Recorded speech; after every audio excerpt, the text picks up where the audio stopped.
Hello everyone and welcome back to our YouTube channel Savvy Forensics.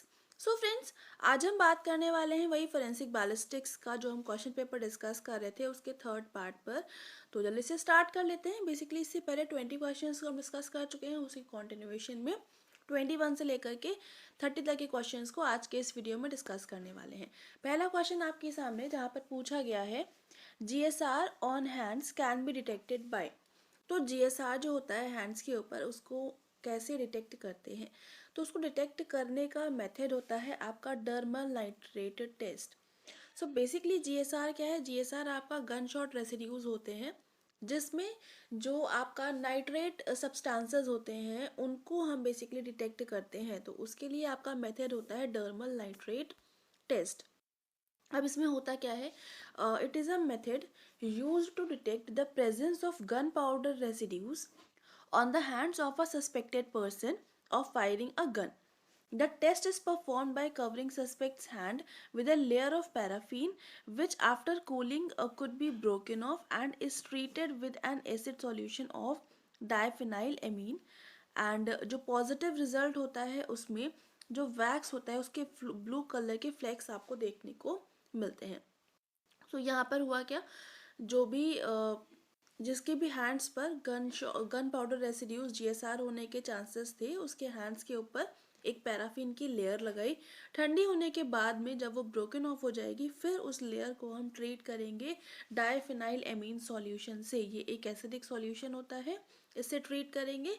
तो wax में blue colour के flex अगर available होने लगेंगे तो वो आपका पॉजिटिव रिजल्ट देता है जीएसआर की अवेलेबिलिटी की। ठीक है, तो यहाँ पर केमिकल का नाम और ये जो ब्लू फ्लेक्स है यानी कलर, ये दोनों चीज़ें आपको थोड़ा सा याद रखनी है।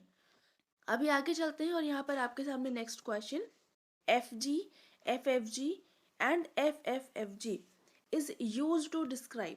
तो इसका बेसिकली क्या यूज होता है डिस्क्राइब करने के लिए? तो जो ब्लैक गन पाउडर होता है इसको डिस्क्राइब करने के लिए ये टर्म्स हम यूज करते हैं। ये है क्या? So black gunpowder is designated as FG, FFG and FFFG depending on the size of the grains. तो यहाँ पर जो ग्रेन्स का साइज होता है उसके ऊपर डिपेंड करता है जो गन पाउडर है वो कितना ज़्यादा फाइन होगा।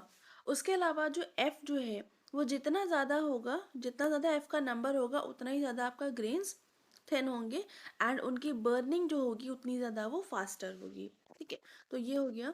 अगला क्वेश्चन यहाँ पर पूछा गया है, which one of the following is not a true meaning of the word bullet. Bullet का सही मीनिंग नहीं है। तो क्या आपसे बोला गया है? बुलेट एक स्मॉल स्फेयर होता है, सही बात है। ये one of those small arms projectiles है fired one at a time from the barrel of a gun. तो ये भी बात सही, क्योंकि जो बुलेट होती है वो जब एक बार में फायरिंग करी जाती है तो एक बार में एक ही निकलती है। यहीं पर अगर आपके माइंड में एक क्वेश्चन आ रहा होगा कि जो शॉर्ट गन्स होते हैं वहाँ तो कई सारे निकलते हैं, तो ऐसा नहीं होता है। वो जो निकलते हैं उनको पैलेट्स बोलते हैं, वो फिर बुलेट नहीं होती हैं। एक बार में एक निकलने वाली आपकी बुलेट होती है। उसके अलावा projectile used for small calibre gun, तो ये भी बात सही है। जो बुलेट किसी भी तरह का कैलिबर फायर गन से फायरिंग करने के लिए जो भी हम यूज़ करते हैं, जो प्रोजेक्टाइल हम यूज़ करते हैं उसको बुलेट कहते हैं। तो तीनों ही स्टेटमेंट सही हैं। फोर्थ में बोला गया है, it is complete assembly of cartridge case primer propellant projectile that is used to be fired in a gun. तो ये बात गलत है, क्योंकि ये जो है आपकी पूरी तरह से एक कार्ट्रिज कहलाती है। लेकिन कार्ट्रिज का एक छोटा सा पार्ट होता है जो कि अपने टारगेट तक ट्रैवल करता है, उसको हम बोलते हैं बुलेट। तो यहाँ पर ऑप्शन नंबर डी जो है वो स्टेटमेंट गलत है और यहीं पर पूछा ही गया था ये कौन सा गलत है। तो इस क्वेश्चन का करेक्ट आंसर हो जाएगा ऑप्शन नंबर डी। तो यहाँ पर वही चीज़ लिखी भी गई है कि जब कार्ट्रिज हम फायर करते हैं तो केवल बुलेट होती है जो आपकी प्रोजेक्टाइल तक ट्रैवल करती है गन को छोड़ के। ठीक है, अगला क्वेश्चन यहाँ पर पूछा गया है, which one of the following is used to analyse for the presence of GSR.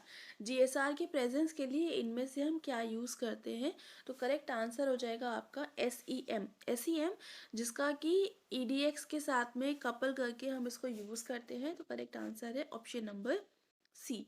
अब ये है क्या? सो SEM जो है स्कैनिंग इलेक्ट्रॉन माइक्रोस्कोप होता है, और EDX क्या है? ये आपका एनर्जी डिप्रेसिव एक्सरे एनालिसिस होता है। तो जब दोनों को कपल कर देते हैं तो हम बोलते हैं SEM EDX, यानी कि scanning electron microscopy couple with energy dispersive X-ray analysis. ये जो है हमको quick and non destructive determination देता है एलिमेंटल कॉम्पोजिशन का। नॉन डिस्ट्रक्टिव का क्या मतलब है? जो भी सैंपल जो कि हम इसमें अप्लाई करेंगे वो सैंपल यहाँ पर हमारा डिस्ट्रॉय नहीं होगा।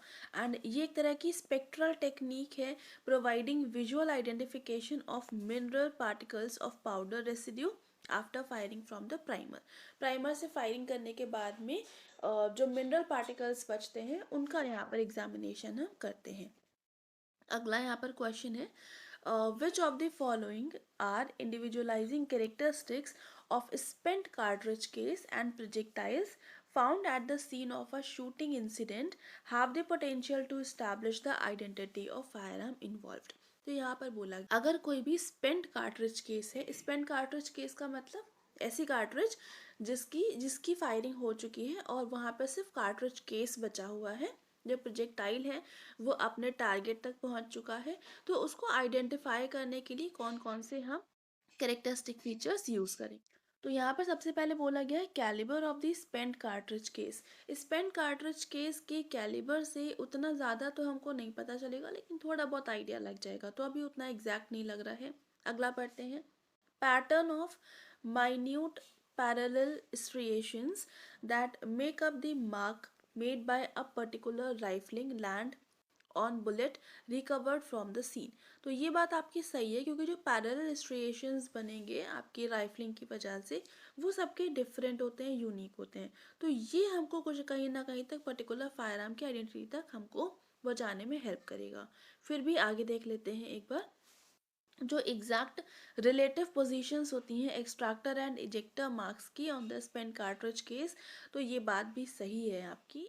उसके बाद में डी में बोला गया है the twist direction of any of the rifling marks found on the bullet. तो ट्विस्ट की डायरेक्शन जो है ये उतना ज़्यादा हमको हेल्प नहीं करेगा, क्योंकि ट्विस्टिंग जो होती है लेफ्ट हैंडेड होती है, राइट हैंडेड होती है।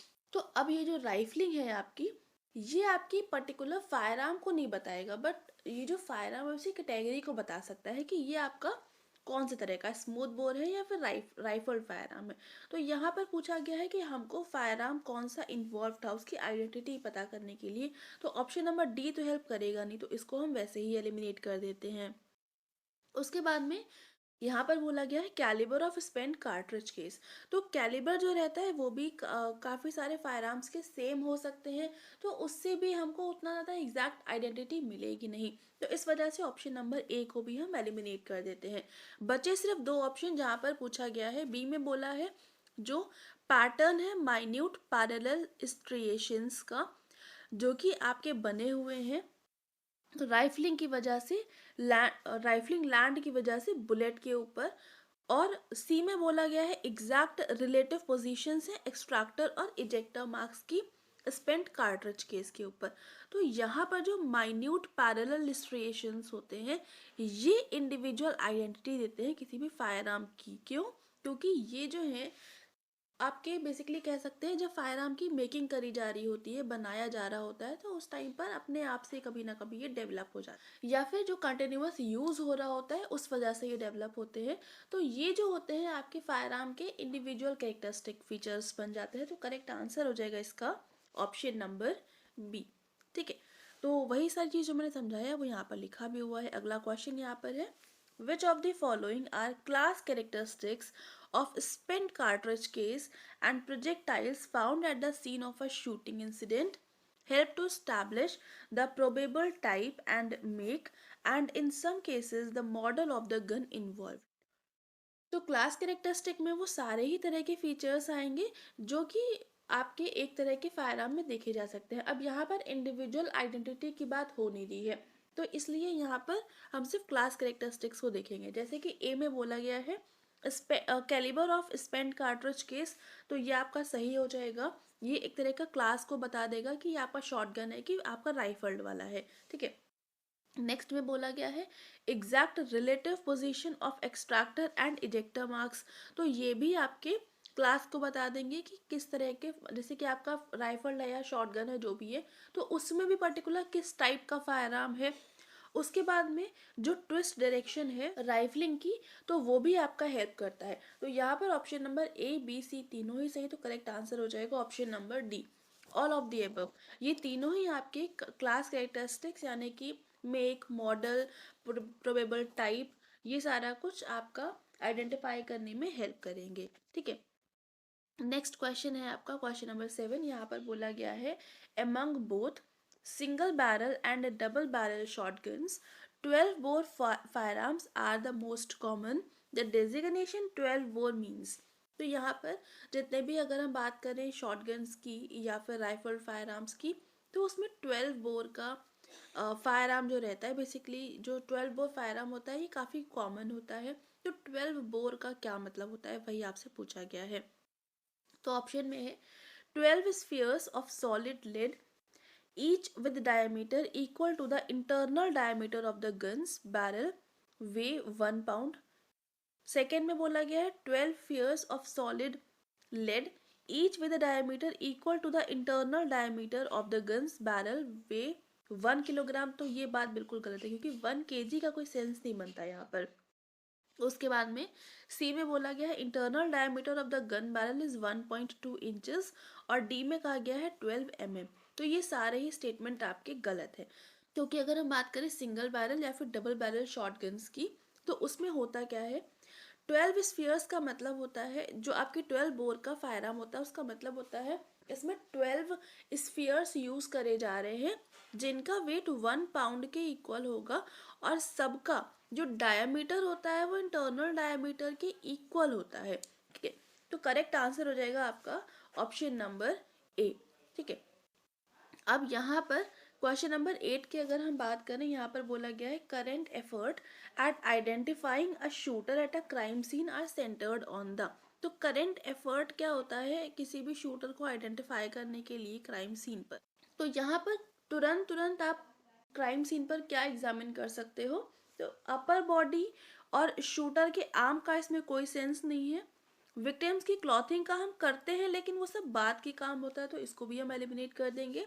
फिर सी में कहा गया है कि क्राइम सीन पर गन पाउडर रेसिड्यूज को वो हम करेंगे लेकिन वो भी तुरंत तुरंत नहीं होता है और उतना ज़्यादा ये हमको पता भी नहीं चलता, हमको मिलता भी नहीं है। ठीक है, तो ये तीनों ही एलिमिनेट हो गए, बचा सिर्फ option number D, detection of primer residues जो कि हैंड्स पर डिपॉजिट हो रहे होंगे, तो उनका हमको करंट जैसे ही हम क्राइम सीन पर विजिट करेंगे तो वहाँ पर जहाँ पर भी हमको कोई भी सस्पेक्ट लग रहा होता है तो उसके हैंड्स का हम डिटेक्शन करते हैं।